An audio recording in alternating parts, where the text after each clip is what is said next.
the... Hello. We're restarting, Reddit. So, hi there, YouTube. We're actually going take 2, because apparently the first one I started was for kids. This is not for kids. Well, I mean, it could be. But, long story short, we are starting again, and we are going to be diving into Monsters of the Multiverse, presented by Mordenkainen. Yes, one of those words. I'm Wes. I'm here from Rolling Deep. We do a bunch of channel stuff. You can see some D&D videos down below, but I'm a little frazzled. I already went through the contents in my previous one for kids. Wow! Wow! Kids love contents, especially the table of contents. Oh my gosh, so much for it. But we were actually just about to get started with the fantastical races. So let's get into it.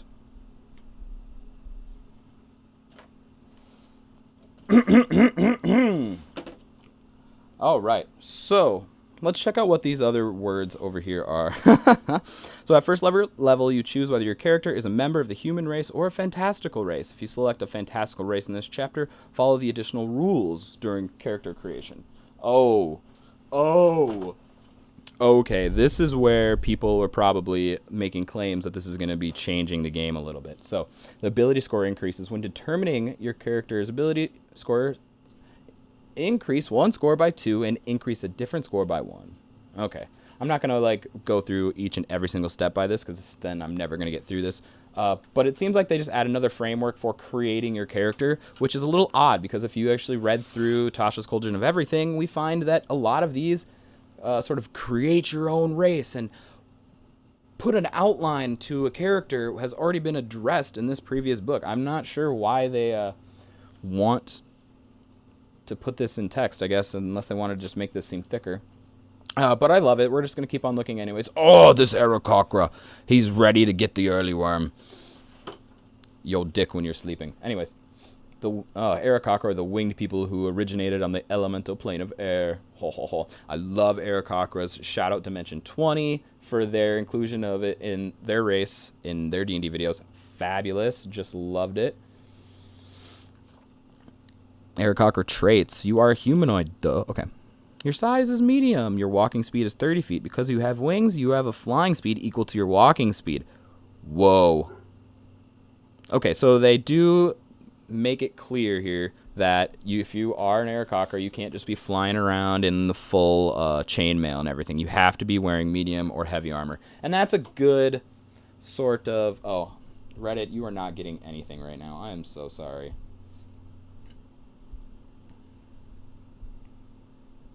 Anyways,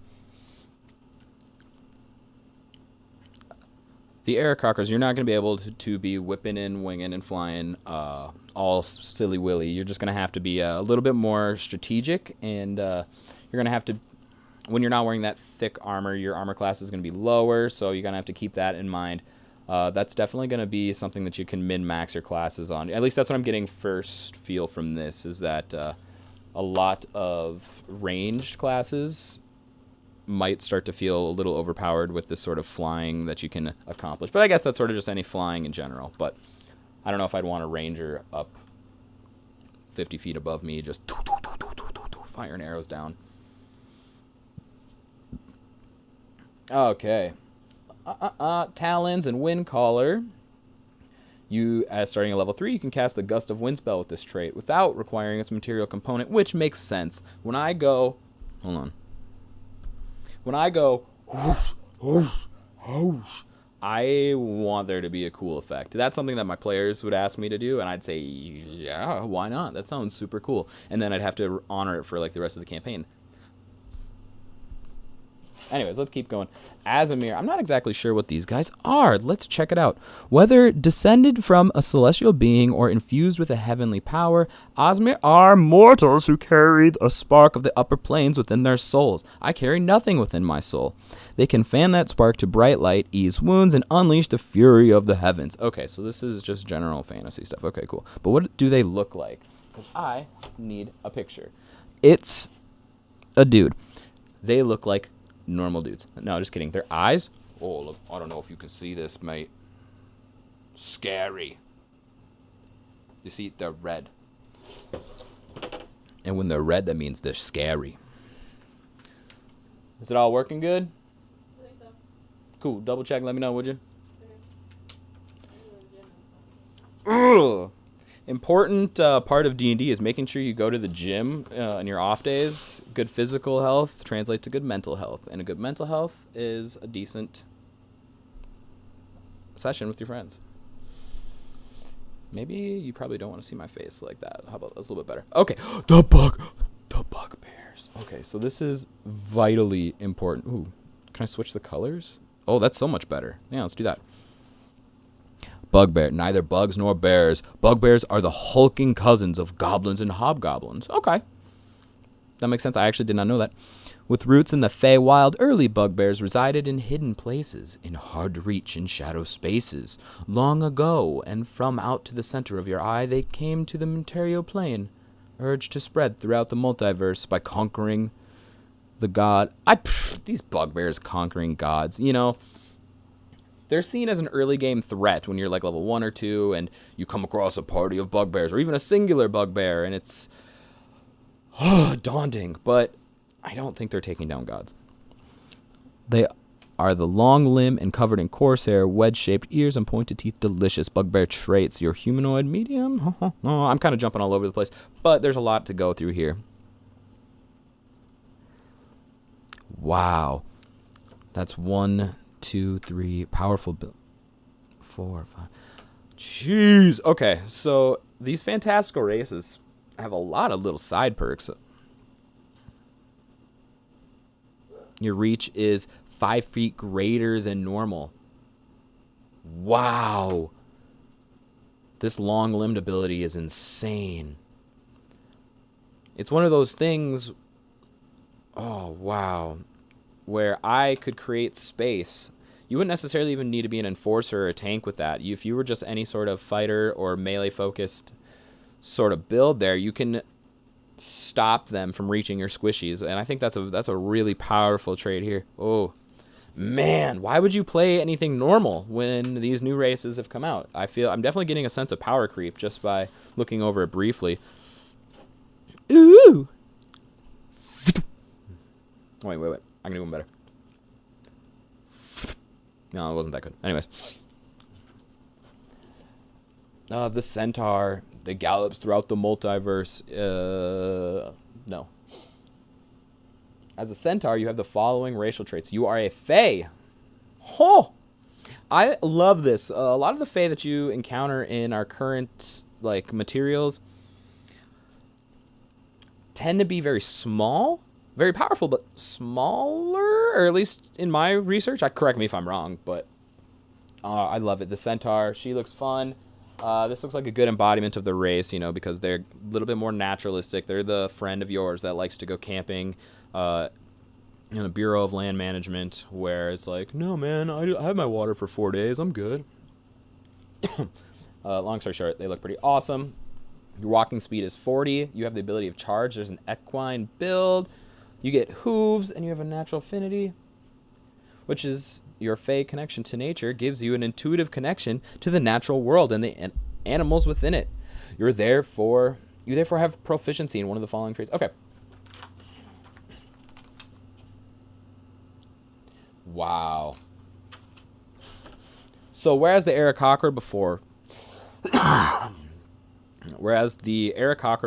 added the flight mobility, this is going to have that land mobility. Just because you're able to skirt, you can charge them out of your way. You are faster, and it's very nice. I really think that I would also increase my carrying strength, because I could put a saddle on my back and double the capacity of my normal carrying sack. Oh, changelings! Yes! So there's a reason why in D&D your invisibility sucks. And a lot of the time it's because we use contrived just invisibility or greater invisibility and kind of let that go along. But I feel like invisibility, when given to you by the DM, should be a sort of imperfect solution. I go over this in one of our videos earlier. But long story short, your invisibility doesn't have to work perfectly. There can be situations where the arcana in the area, or maybe a charm of the area, causes sort of like a blip in your strength. And that does sound sort of cop-out, sort of homebrew. I just hate it when it's so black and white. It's, oh, they can't see me here, or they can see me completely and I'm trying to sneak. I like to be, have it, I don't know, a little bit more. You know what? I actually explained myself probably better in the video. I want you guys to go watch that. Long story short, these changelings apply themselves with a sort of invisibility because they have that shape-shifting ability, I believe. Let's read on. Let's skip over all this lore and get to the good stuff. You are another Fae creature. We love our Fae. We love them. Thank you, Fae. They're another walking speed of 30. Okay. Changeling instincts. Thanks to your connections to the Fae realm, you gain proficiency with 2 of the following skills. Okay. Shape changer. You can change your appearance and your voice. That is so powerful. If you couple that with a bard or any sort of charismatic leading race, or not race, class, then you're paired for great scenarios. The amount of creative solutions that you can do here is perfect. Like, I could dress up as a watermelon person and offer my sweet juice to someone in trade. In reality, they're just like licking my armpit. Oh my god. Licking my armpit, yeah.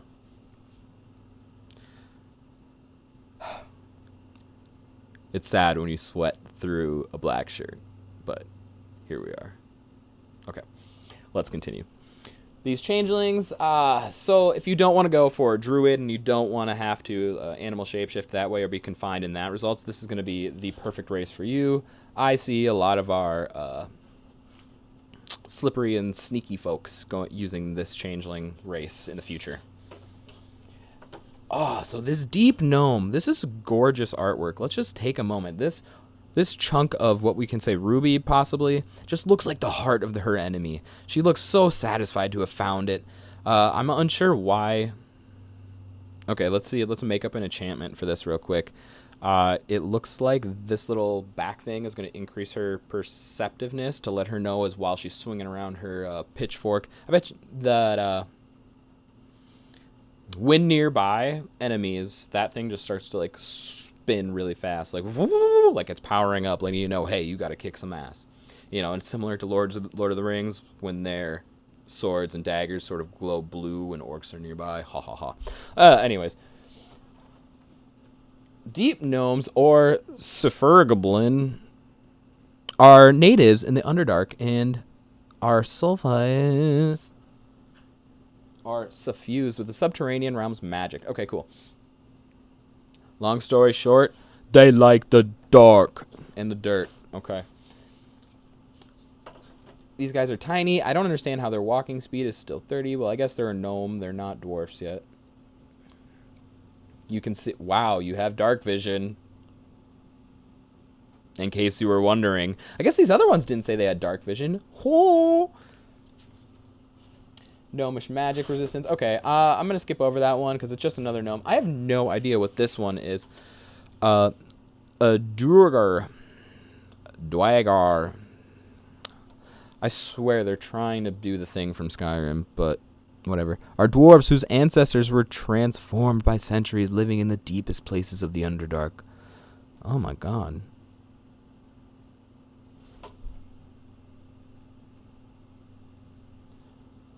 That realm? Like, is that a typo? Chthonic? I don't think that's a word, y'all. I do not think that's a word. Anyways. Fueled by Underdark magic, these Dwargar. That's what they are. They're Dwargar. That's what we're going to go with. They're dwarves. Apparently, they're not undead, though. Okay, so these guys seem pretty cool. Not going to lie. You're humanoid. You're also considered a dwarf for any prerequisite or effect that requires you to be a dwarf. Tricksy. Okay. So that's how they're getting the... So if we noticed previously back here, this deep gnome is getting a remix. The Dwargar is a dwarf remix. If we move on, this Eledrin are elves of the Feywild. See, all right. So it seems like my first impression is changing. We're only on page 13. Wow, just gorgeous artwork. That we are getting a couple remixes of the original classes. Hopefully, maybe to bring them in tune with this other strength increases and possible OPness that our new races or new fantastical races are bringing. You know, kind of bring the player's handbook ones up to the line. So, we'll find out. Oh wow, this is really cool. Apparently, they switch. Oh. They switch based on the seasons. Precious. That's gorgeous. Fairies. Oh, man. I am so glad fairies are finally in here. They really are just a great race to have. They're tiny. They're magical. They fly around, and it's really worth your time to have one in your campaign. It's really fun to play someone who's just 6 inches tall, mate. Like, for real. I'm not Australian, but I like to say mate. I've been watching Dank Pods. But yeah, so they're like this big. We have one in our current campaign, and she likes to dive off of her spoon into her soup. And it's actually worked to her benefit, because while she was spoon diving one of those times, she overheard sensitive material at the table next to her. Long story short, these little guys offer a lot of awesome gameplay potential. So check them out. The Furbolg. So this is one that stands out to me as immediately from old... Okay, let me back this up. This stands out to me because I remember using a Furbolg in my previous campaigns. This was on DM's Guild. This was on other previous websites before. This has been used, so this is not a new being. The distant cousins of giants, they still kick ass. I really like these guys, but I'm really happy to see them here included officially. But I remember first using them in one shot, where I had, you know, my printed off DM's Guild copies of them. So, you count as one size larger when determining your carrying capacity. Oh, see? So they really seems like they wanted to do them. I don't know about justice, but they wanted people to have fun with them. So all the abilities in here, I'm not really caring about the balance or the min-maxing or like the current player's handbook races. Because I'm assuming that if one of our people are using one of these fantastical races, that a lot of my other party members are going to be so inclined as well. So I might just, as a DM, tune my weaker races accordingly. I almost never play rules as written. I don't know about you guys, but rules as written does not work for me. Especially when we're dealing with all these sorts of different races. We know there's no way between 30 races that we can have everything perfectly balanced. Some races and combinations are going to be more situational, but in the long run, it's all about having fun. So if we're just going to mess it up and change it up a little bit, I don't see a problem with that. But Gennady, they actually are another great inclusion. I've only been happy with these inclusions, besides the Dwargar. The Dwargar. Yeah, I'm not a huge fan of that guy. But it's pretty exciting seeing, oh man, they have all the different types. Like there's a fire Gennady, water Gennady, earth, air. Let's see. I'm probably saying it incorrectly. I'm probably saying a lot of this stuff incorrectly. But when you're just reading it for the first time and you don't really take the time out to slowly sound out your root words, you get screwed. But it looks like there's 4 different types. See, even within just this one inclusion, the Gennady, we have 4 other subtypes, which can just, it boggles me with how much different variety we have going on for future races. This is awesome for NPCs as well, man. Do you know how much good stuff we have? They're going to be killing Githyanki all the time. I have no idea what these guys are. Once members of people who escape servitude to mind flayers, Githyanki splits from their cousin Githarzo, oh my god, and fled to the astral plane. In that time, oh man, timeless slavery realm, silvery realm. Oh my god, I thought it was a timeless slavery round. Oh, it's like we're going to Middle East. Oh my god, I got canceled. Can't say that. They have since spread throughout the multiverse. This is some garb. I don't care. This is too much. I cannot pronounce this word or several other of these. I won't care as the DM if I can't pronounce it, and my party members, except for that one that likes to go above and beyond, are not going to be entertained by me spewing all this off, unless it's like the one main race that we're interacting with. Then you can have that sort of liberty, but otherwise, if I'm the only Githyanki and I'm in a Goblin pirate campaign, I am not going to be hammering too hard about the specifics. But see, and the picture here kind of bugs me because I can't see what these guys really are. To me, they just look like elves. Why does everyone look like an elf? Either way, you end up with some astral knowledge or some Gyathi psionics. Okay, so if they're going for the psionic race, so that way I don't have to have a human scion knight or psi knight, that's pretty cool. I'll accept that, but that's, again, going down the route of min-maxing, and it's just not my favorite deal, you know what I'm saying? Githzerai. Oh, okay, so this is like the twin to our Yankee over here. Our Zerai are, oh, look at that. I wonder how they actually different. They're psionics, because it really looks like they're two sides of the same coin. You know that Mage Hand cantrip, and the hand is invisible when you cast the cantrip with this trait. Oh, and you get the spell Shield. That's pretty epic. I like that, and having that intrinsically, not as just a caster, is kind of amazing. That way, if I knew a spell would mess me up as a barbarian, I don't know if I'd go barbarian with them, but that's pretty cool. Let's take a quick second. You know the Mage Hand cantrip is, and it's invisible.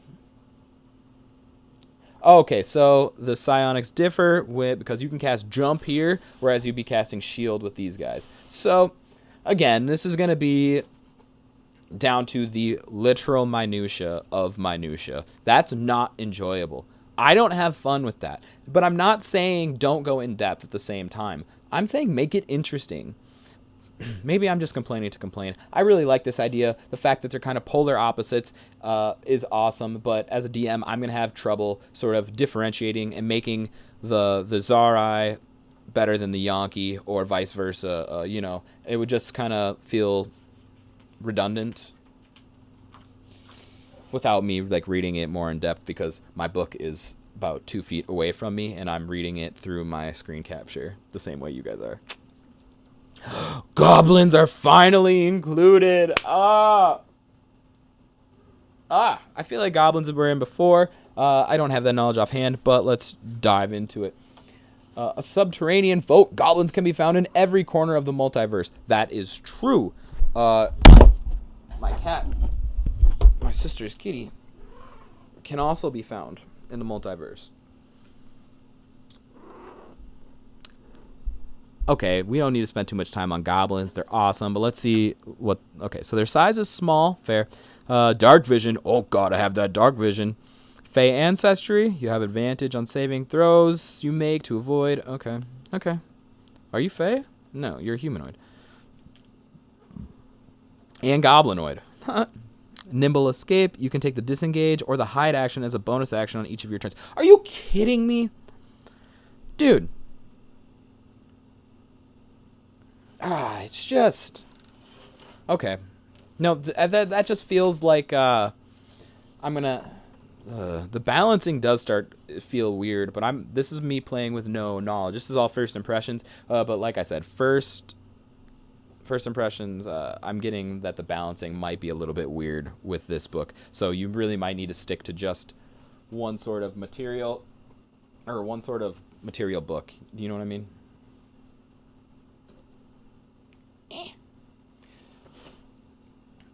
Like, you don't want to be switching up using, like, Tasha's Cauldron of Everything races, or, I don't know. That's where I'm kind of getting from that. Like, if you're going to be playing, you're going to be wanting to stick with one supplemental book. And this one might be it. This is actually pretty great as far as, look at all this artwork is amazing. Everything feels so lively. Oh, look at a Haragon. Oh, my God. Oh, he's so cute. Oh my god. Oh my god. Oh, and he's gonna chop my head off. Oh, he's the executioner I've always wanted. Oh. Oh no, he's so cute though. Oh, I love that. Oh, what do they got down here? Oh, they originated in the Feywild. I'm getting major Mad Hatter vibes. He's going to invite me to a tea party here. Oh, they're bipedal. So, I love this. I believe there was actually another Kickstarter campaign that basically brought this whole not the idea of bringing animals to life, but sort of adding a stat block to them. I can't remember exactly what it was called, but it's a great collection. It's got a whole story, and it comes with a module with it as well. But it essentially implements owl folk. I believe they called them rabbit folk within there, and that whole idea, which I have wholeheartedly borrowed for, but I was doing that before. But that actually started like the inception of one of my homebrew campaigns that we run, Poseidon's Ribcage Online. A lot of my races I put in are races I make myself, but kind of based on this idea, just taking an animal we love and making it awesome, making it cute and interactable. This Haragon right here is so gorgeous. Like, he's so cute. He would be amazing in all these Midway games, you know. Oh, his reach is so great. Let's see what they have. This bugs me. His speed is the same as all the other ones we've seen at 30 feet. This guy's going to be fast. Maybe you have like an old hare or whatever. But bunnies are quick. Make them fast.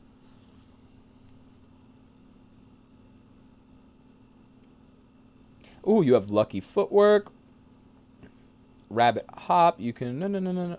Whoa, as a bonus action, you can jump a number of feet equal to 5 times your proficiency bonus without provoking opportunity attacks. Woo! Woo! I can get in, stab as a bunny, and then go woo, and just disengage, get out of there, hop back like it was nothing. That's so awesome. Oh, it makes me so happy. Oh, I love the possibility of this, and it truly is... if we look back at Tasha's, this is kind of the style that Tasha's was going for with their whole create any custom character that you want, any custom race that you want, with that inclusion in that book. This is like a continuation of that because it's just a cute bunny that they made walk on legs and be able to hit someone. I don't know. I love it. I love it. I love it. I love it. I really do. Hobgoblin, I am so shocked that this was actually not an official race by now. Because they're just sort of they're such a good staple. They're the level up above the goblins. They're the ones that tell those measly little shits what to do. So they seem, I'm just kind of in awe, but they well deserved their place here. Like I've said, I'm not seeing any of these fantastical races that I wouldn't play. These are so awesome. And I think all of them have earned their spot pretty much. Although the Haragon does feel a little ripped off, but size, you are medium. 30. How is this guy just as fast as this hair dude? You tell me. You tell me. You know what? I'm going to see what Reddit thinks. Let me see what Reddit thinks about the Haragon.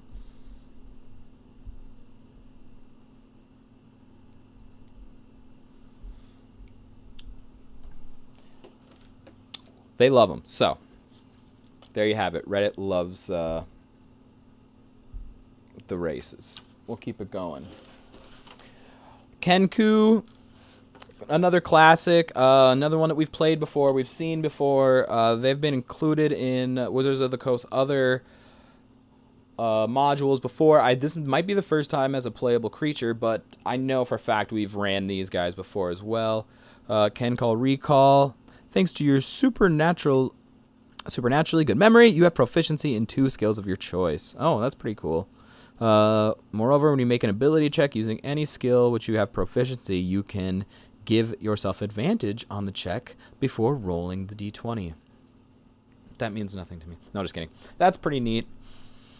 Mimicry. You can accurately mimic sounds that you have heard, including voices. Ooh, that's fabulous. I really like that. Because being able to just as it says, you know, just sort of be able to parrot any noise possible, any sounds you have heard, including voices. So if I want to mimic a creaking door opening and cause my target who's sitting at a table playing cards to go investigate, so that way I can pull him away from, you know, let his guard down and get him from behind. This is a great tool for that. I really appreciate what they're doing here. The Cobalt is now an official playable race, so if you guys want to do the pack tactics, you definitely can here, but let's see if they allow that. There's some of the smallest draconic creatures in the multiverse. Interesting. As a Cobalt, you have the following racial traits. You are tiny, we know that. Your speed is 30. I feel like they just put a blanket 30 on all of these and called them good. But I think these are all kind of neat, guys. So yeah, if you're going to be going the Dragonborn round, this might be something to consider instead. If we look right around here, Draconic Cry, Cobalt Legacy, Craftiness, Defiance, Draconic Sorcery. You know, one cantrip of your choice from the Sorcerer's spell list. Oh my goodness, I love that. I love being able to pull from and use cantrips and other sort of caster materials with my melee builds. So this is kind of awesome. I'm not seeing the pack tactics here that the bestiary would allow, which allows you to gang up and just destroy people. Lizard folk are fantastic races. They are quote-unquote exotic enough where they feel new and exciting, and you can introduce a bunch of cultural oddities that maybe your party isn't accustomed to. Because say you just have normal dwarves or elves or humans, you know, races from your player handbook, but then you walk into a lizard folk camp. It's going to be different aesthetic style. They're going to be speaking different languages. Things are going to actually feel differently. Probably, well, because of, look at that. Look at, you don't have scales.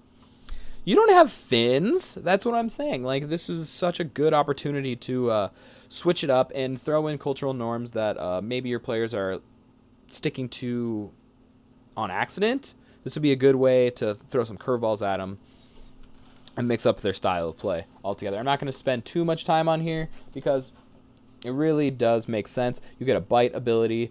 You have a swim speed equal to your walk speed. You can hold your breath for up to 15 minutes at a time. You have naturally thick armor as your scaly hide sort of blocks and deflects a little bit. And you have nature's intuition just because you are a creature of the world. Speaking of creatures of the world, the Minotaur. Oh, this is one I've actually been like so excited about since we just peaked earlier at the beginning of the book. But let's take a look. This artwork is just fantastic. Oh, look at this. So these Minotaurs are barrel-chested humanoids with heads resembling those of bulls. Blessed with supernaturality, strong sense of direction, Minotaurs make great navigators. Some sages believe the Minotaurs were first created by the Lady of Pain to control the magical mazes that she uses to trap her foes.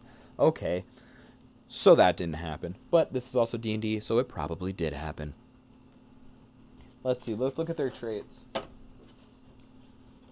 You have horns. You can do a gorging rush. You have hammering horns. Womp, womp, womp. You have labyrinth recall. You always know which direction is north. Okay, so that's kind of fun. Oh, I just realized that if Reddit is watching the YouTube stream, they're probably seeing all my hand motions a little bit late and delayed, but sorry. Go ahead and check us out over on YouTube if you want to watch the full version, and not get my side of my face. Anyways, I really like these guys. This reminds me of the Tauren from World of Warcraft. They're fabulous. You can get really creative with your horns. This is just a classic fantasy creature. I'm really excited to see cow people in my game.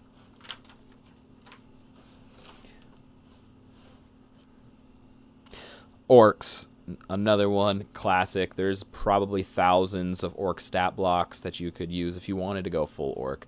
It's insane that we haven't had full orc, but only half orcs. Whoa, look at this guy. He looks like a lot of fun. Oh my god. But anyways, look at this orc down here. They didn't go the traditional bloodthirsty. They made this orc blue and whip around what seems to be water and ice, which is sort of breaking that stereotype of being a brutish beast in your face, which is actually really awesome. What else do they have here? So they have an adrenaline rush ability. You can take the dash as a... okay, awesome. Dark vision. Love to see that. Wow, interesting. Powerful build. So we're seeing that in a lot of these larger creatures that are more than just small and crappy. So that's pretty neat to see. It allows them to carry one size larger when determining your capacity and how much you can push, drag, or lift. So that's awesome. Relentless Endurance. When you were reduced to 0 hit points but not killed outright, you can drop to 1 hit points instead once you use this trait. So that's just nice. That's more of a, whoa, he just one-shot me, and I don't like that sort of catch-22. Love that. This satyr, though. Oh, mama. Amazing, gorgeous, beautiful. Again, I feel like an orc should have been included previously, just like the hobgoblin, but all these fantastical races are fantastical. So I'm really excited to bring them to you. I guess I didn't go over any of the satyr things, but they're fey. Oh, just kidding. Their walking speed is 35 feet, but not the Haragon. All right. Anyways, RAM. It seems to be about 16 gigs. We have magic resistance, mithril leaps. That means his hooves have been studded. He probably did that when he was about 16 because it looked cool, but now he kind of regrets it. I have a tongue ring normally. I don't regret my tongue ring, actually, but it's just I'm not going to be wearing it all the time. Reveler. You have the proficiency in performance and persuasion skills. And you have proficiency with 1 musical instrument of your choice. Does that mean you get to know 2? Because every player is already proficient in 1, I believe. All right, we're getting through these races here. Wow, and that's just the start. That's the first 30 pages. We're only at 30, and it's already been damn near an hour of this. So, pretty good. But elves of many realms. Wouldn't you say so? Wow, elves can live anywhere. It's almost like elves and humans are basically the same thing. No, don't tell anybody. I said that. Sea elves fell in love with the wild and beauty of the ocean in the earliest days of the multiverse. I feel like they planned this release just for the coincidence of the release of the Multiverse of Madness, the Doctor Strange movie. But this sea elf is pretty great. Looking, at least. Personally, I never really like these water-based races or gigs that are solely that are shticky like that. Like it feels very minimal. I'm only thinking of like a pirate or a tropical campaign where that would come in handy. Friends of the Sea. Like seriously, I'm not going to be summoning a whale to come help me in the middle of a volcano. It's just not happening. You know, and it's just situational, and you have to know your campaign a little bit and where you're going. And I'm not saying, like, it's impossible to have fun with these guys. But I just don't think that this one would be for me. I'm not a big elf person. If I'm going to be playing something that looks like a human, I actually just play a human most of the time anyways. Okay, Shadarkai. Another one that I'm going to forget about. Okay, so there are more elves. Oh, that's why. They're more freaking elves. Originally drawn to the Dread Realm by the Raven Queen. Over the centuries, some of them have continued to serve her, while others have ventured into the material plane to forge their own destinies. Interesting. I'm not loving that, but I don't hate it. Have ashen skin tones, and while they're in the Shadowfell, they become wizened, reflecting the somber nature that of the gloomy plane. Oh, so these are just the emo elves. Got it. Okay, so now we have Bubble Elf and Emo Elf. Perfect. I'm so happy. They both have Keen Sense. They both have Trance. They both have Fey Ancestry. And they both have Dark Vision. These are literally just another flip of the coin deal from earlier. So, Buy into it at your own discretion. Not for me. Thank you.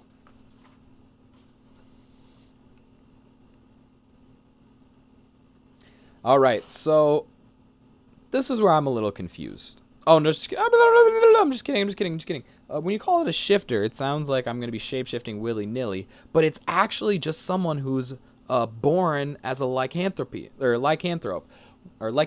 Ugh. Long story short, though, we did a video of this as well, lycanthropy, and how to cure yourself of it, and how you can actually harness that. And in there, I actually made the comment saying that a lot of the times, people who turn into lycanthropes later on in their lives don't actually harness the power of their transformation properly, because it's very much an instinctual curse. So being born with it, as these shifters, which are sometimes called weretouch, previously are. It seems like these guys, though, however, are descendants of people who contracted full or partial lycanthropy. Yeah, so essentially, like, it seems like they're born with it. But they...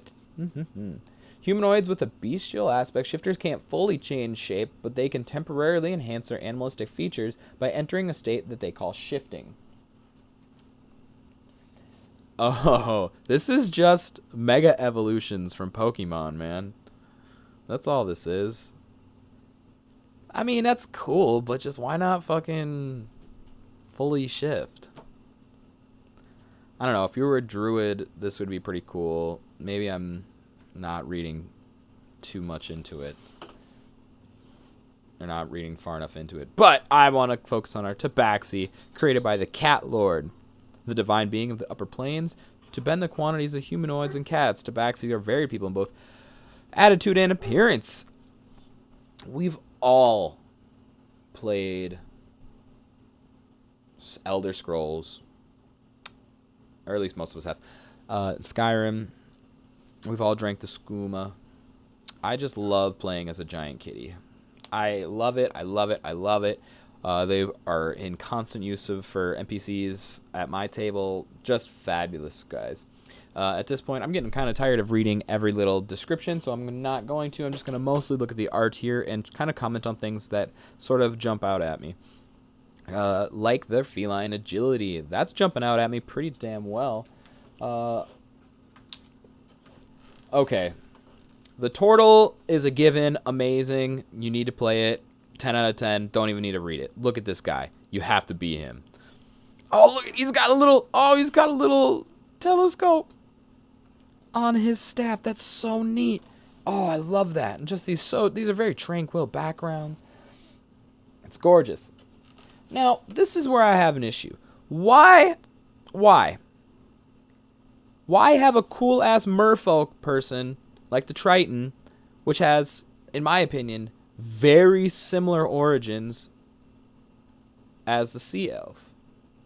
Why would you do it? You're 3 pages away. You're both blue swimmy boys. You see that? Blue swimmy boys.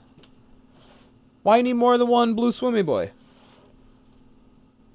Just keep the one swimmy boy. You don't need another one.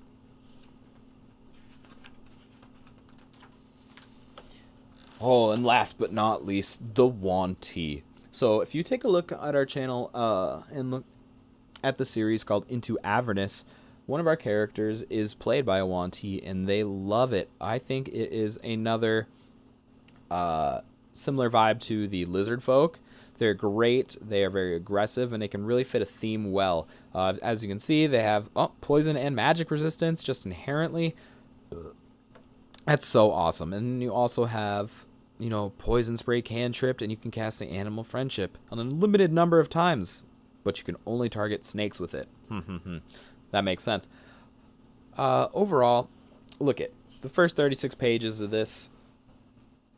The first 36 pages of Mordekins Presents Monsters of the Multiverse really covered the fantastical races pretty well, and I appreciated what they were trying to go for. I think they did... Okay, let me kind of re-synopsize myself here. I think that they did a very fabulous job at incorporating fan favorites as well as introducing a couple new ones. I am a huge fan of their races that they added, and I do think that there is going to be some balancing issues with original classes, or not classes, races that were introduced in the player's handbook, you know, so it's going to be something that DMs are going to have to be wary of. I personally don't use D&D Beyond, so I'm unsure how these are going to affect the online player base. Everything I do is in paper and pencil, so I can just scribble and be like, no, I don't like that, changing it on the fly. Which you can do online, but I feel like this might actually introduce a couple problems that some people don't want to deal with. Because balancing can be a nightmare. Now, I'm not going to talk too much longer. I'm really not. I think I've said my piece. Overall, I'm excited by these races, but I'm not seeing anything exciting. This is not D&D 5.5 like some people have dubbed it. However, there are changes. You will not be playing the same game if you intend to use this.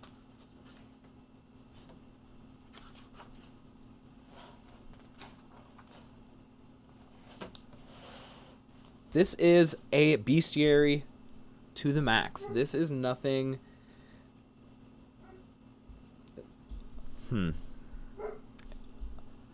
I actually am going to revise my opinion on it. I really like this. I think this is going to be right up there with one of the first things you should buy. It adds a fantastic amount of new monsters and creatures for you to fight, as well as just this playable expansion of races is so much fun. Creating your character in D&D is what I do, or what I like to do 90% of the time. That customization and making it your own is really the fun of the game, and they really embody that spirit with this release. I think that Wizards of the Coast kind of nailed it with giving players options. Not that they didn't give players options before, but now it's literally off the charts, the amount of combinations we could whip up. And I like it a lot. I worry about the balancing, but it's nothing that the real D&D 5.5 will be able to fix. Won't be able to fix. Yeah. Live streams are so fun because then you can't cut it when you mess up. But I'm going to draw your attention to one more little thing before I wrap up here. The Boggle. The Boggle, the Boggle, the Boggle. This Boggle is my favorite of the oh my god, there's a little teddy bear. This is my favorite of the fey creatures that I was able to find when I was doing research for one of our other videos. He's just absolutely disgusting. He shoots out a little oil puddle. It's slippery. It can be sticky depending on the situation. There can be several of them. They're typically chaotic neutral, so they're just there to mess it up. Let's see what it's got to say. Boggle are the little boogies of fairy tales. They lurk in the fringes of the Feywild and are also found on the material plane, where they hide under beds and in closets, waiting to frighten and bedevil folk with their mischief. That is perfect. All the little noises and bumps in the night can be attributed to this disgusting little Boggle, and they have an immediate exit strategy by popping their pimples all over the battlefield. That's so freaking neat, man. They engage in petty pranks to amuse themselves, same, using the oil they excrete to cause trouble, same. A Boggle also isn't above breaking dishes, hiding tools, startling crows to decrease their milk, or hiding a baby in the attic. Oh god. Oh god. It's usually their intent. If the threatened, the Boggle flees rather than stand and fight. Exactly. So these are just pests. And as a DM, I love to pester my players. These are so great. I really want you guys to go watch our video. I believe it's Dog vs. Octopus that talks about these little Boggles. They're just so gross. It makes me happy to see them included. Thank you, Wizards of the Coast, for that. Thank you so much.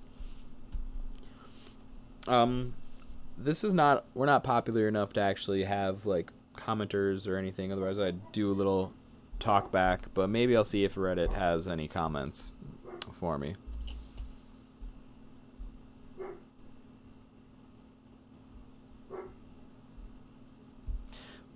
Dead air, dead air. No? No comments from Reddit. If you guys want on Reddit, now's your chance. Let me know if you have any questions.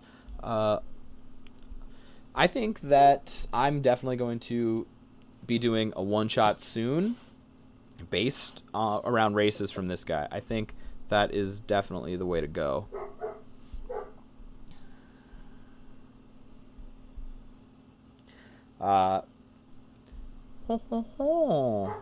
Okay. Well, thank you guys so much for tuning in or catching the VOD or not, because maybe 3 of you will watch this and no one will watch it all the way to the end, and I'm basically talking to myself. So, thank you, subscribe, and have a good session. Keep on rolling.